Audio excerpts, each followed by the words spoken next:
ओम नमः शिवाय। जय माता दी। चल रहे हैं माता रानी के पावन नवरात्रे। हर कोई कर रहा है माँ भगवती की आराधना। कोई माँ की कृपा पाने को, तो कोई शुक्राना करने जा रहा है माता वैष्णो देवी दरबार, तो कोई कर रहा है माँ को प्रसन्न करने के लिए 9 नवरात्रि के व्रत। माना जाता है कि नवरात्रि के 9 दिन व्रत रखने से माँ बहुत प्रसन्न होती है और आपकी सभी मनोकामनाओं को पूरा करती है। इसलिए अधिकतर लोग नवरात्रि में अपने सामर्थ्य अनुसार व्रत रखते हैं। कोई सिर्फ 9 दिन तक फलाहार करके व्रत रखता है, तो कोई सिर्फ एक समय का खाना खाकर व्रत रखता है, कोई तो सिर्फ जल पीकर भी व्रत रखते हैं, तो कोई सिर्फ एक जोड़ी लौंग खाकर भी प्रतिदिन व्रत धारण करते हैं। कहते हैं कि माँ के व्रत रखने वाले को माता इतनी शक्ति प्रदान करती है कि पूरे दिन व्यक्ति को भूख प्यास का एहसास भी नहीं होता। माँ की ऐसी खास कृपा इस दौरान अपने भक्तों पर बनी रहती है। लेकिन आज की इस भागदौड़ भरी जिंदगी में अक्सर हमारे सामने एक समस्या आ खड़ी होती है कि हम इच्छा तो रखते हैं व्रत धारण करने की, परंतु कभी समय के अभाव के चलते, कभी अपनी भूख ना बर्दाश्त करने की क्षमता के चलते, या किसी और कारणवश हम चाहकर भी व्रत रख नहीं पाते।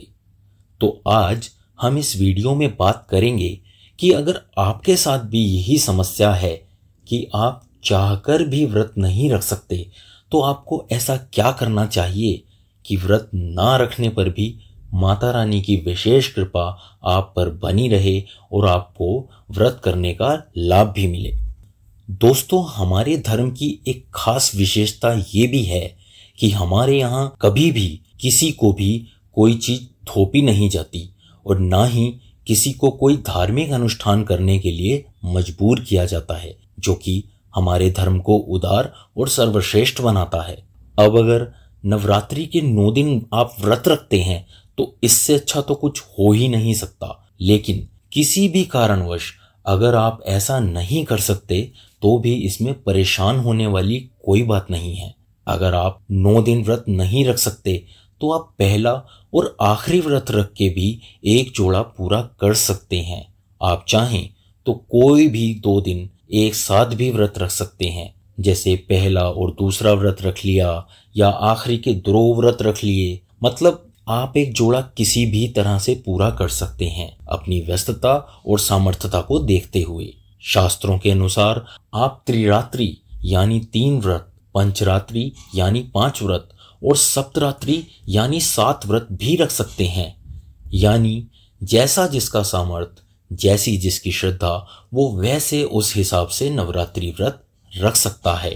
अब अगर आप 2 व्रत, 3 व्रत, 5 व्रत या 7 व्रत नहीं रख सकते, तो आप कोई भी एक व्रत पूरी श्रद्धा से रखकर भी माँ की कृपा प्राप्त कर सकते हैं। माँ जगदम्बे दयालु हैं।